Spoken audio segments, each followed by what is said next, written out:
Hello everyone, welcome back to another video from Crypto Basics. In today's video, I'm going to be showing you how to send Bitcoin on CLV Wallet. So let's dive into the video without wasting much of our time. Launch open the CLV Wallet application and log in by entering your correct password. After typing in the password, tap on Unlock in order to sign in to your wallet. After you're logged in, tap on the Send button at the top of the screen. But remember that you must have balance in order to send any kind of a crypto to your friends.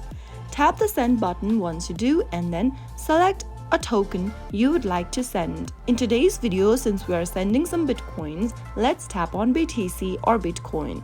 Now, go ahead and enter the wallet address of the person that you are trying to send the Bitcoin to. After typing in the wallet address, tap on the Continue button. Now, enter the token amount you would like to send and tap on the Continue button to proceed. And within a few minutes, the receiver will receive some Bitcoin on CLV Wallet. So that's how easy it is. If you found the video to be helpful, go ahead and give us a thumbs up. Don't forget to subscribe to the channel by hitting the subscribe button.